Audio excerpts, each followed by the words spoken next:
Selamat berjumpa kembali dalam layanan audio Sahabat Seperjalanan. Hari ini adalah hari Rabu 31 Juli 2024. Tema renungan saat teduh kita dengan judul Tamatnya Ketamakan.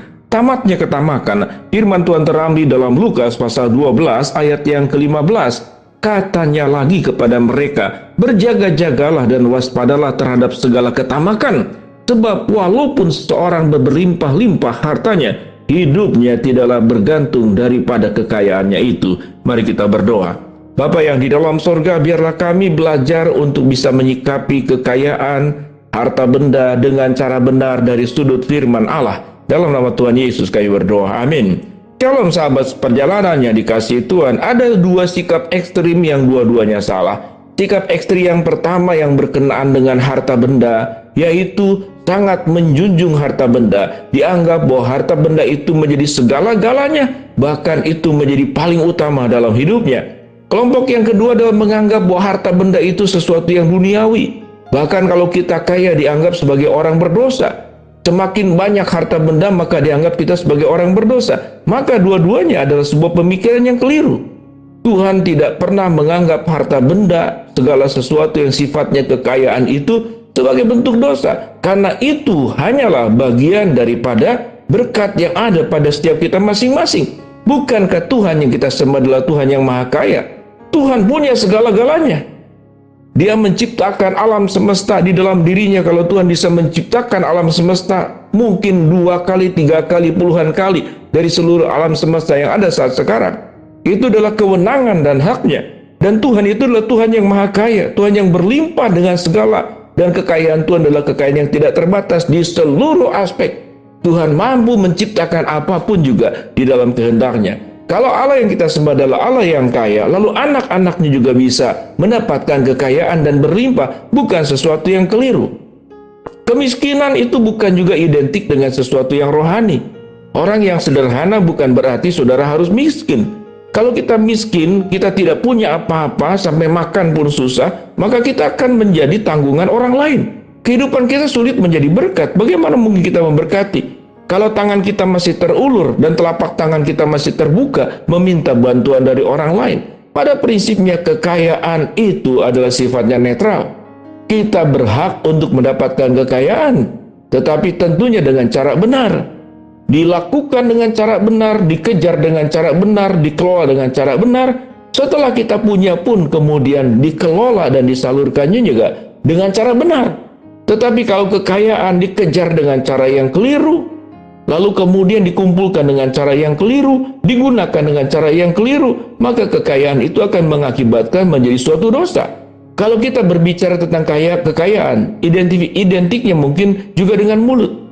Dari mulut bisa keluar berkat, tapi dari mulut yang sama itu bisa juga keluar kutuk. Dari harta benda yang kita punya bisa membuat kecelakaan buat orang lain. Dari harta benda yang sama juga waktu kita keluarkan bisa memberkati orang lain. Dengan demikian, bahwa Tuhan yang kita sembah adalah Tuhan yang maha kaya. Firman Tuhan berkata, yang tidak boleh adalah berjaga-jagalah dan waspadalah terhadap segala ketamakan. Sebab walaupun seorang berlimpah-limpah hartanya, hiduplah tidak tergantung daripada kekayaannya itu. Di sini berbicara tentang ketamakan.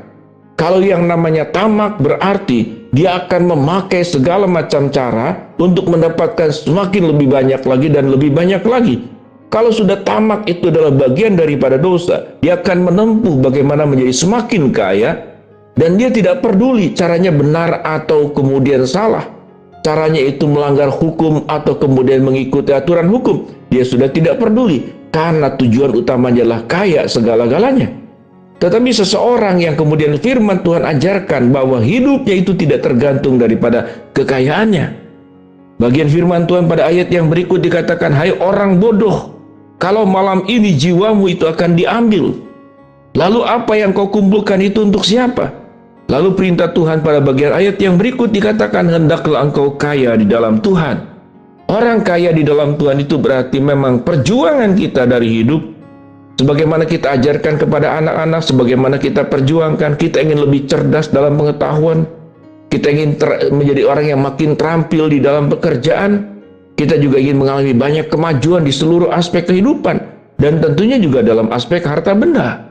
Itu bukan sesuatu yang keliru, tapi tatkala harta benda dikejar dengan ketamakan, ketamakan berarti tidak peduli harta yang kita kejar itu apakah merugikan orang lain, apakah dengan cara menipu, apakah dengan cara menekan orang lain, apakah dengan cara yang licik, dia akan tempuh. Itu yang disebut dengan ketamakan. Tetapi orang yang menyikapi harta benda itu dengan secara proporsional dari terang kebenaran firman Allah, kita akan mengejarnya dengan cara benar, mengelolanya juga dengan cara benar, kemudian juga menyalurkannya dengan cara benar. Firman Tuhan berkata, kalau malam ini nyawamu diambil, untuk siapakah harta benda yang kau kumpulkan? Pada akhirnya, harta benda itu hanya ada selama kita hidup. Dan setelah kita mati, maka kita menjadi orang yang benar-benar miskin, tidak punya apa-apa lagi. Nafas yang Tuhan berikan pun tidak bisa kita pertahankan, kita akan hembuskan. Lalu untuk apa kehidupan kita? Dengan demikian sahabat seperjalanan, biarlah dengan hartamu engkau memuliakan Allah. Dengan kehidupanmu engkau bisa memberkati Tuhan. Kekayaan memang tidak bicara masalah hanya harta benda, hanya kemudian berbagai macam hal yang sifatnya itu finansial, tetapi semua kemampuan, posisi, strategis, profesi kita, talenta kita, karunia kita yang kita miliki, kita gunakan adalah semata-mata seluruhnya adalah untuk kemuliaan Tuhan. Termasuk juga seluruh kehidupan kita di dalam segala aspek. Waktu kita berbicara bukankah itu sebuah kekayaan?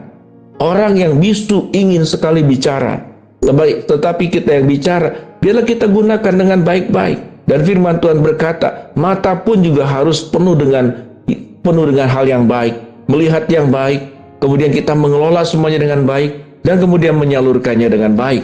Firman Tuhan mengajarkan, kalau ada seorang kaya di dalam bagian firman Tuhan di sini, dia punya hasil tanah yang sedemikian luar biasa, lumbung-lumbungnya sudah tidak cukup lagi, dia bangun lumbung-lumbung untuk menyimpan berbagai macam hasil pertanian yang dimilikinya dengan lebih besar lagi. Maka perjuangan daripada orang kaya yang bodoh dalam catatan Alkitab di sini, dia semata-mata semuanya hanya untuk diri sendiri.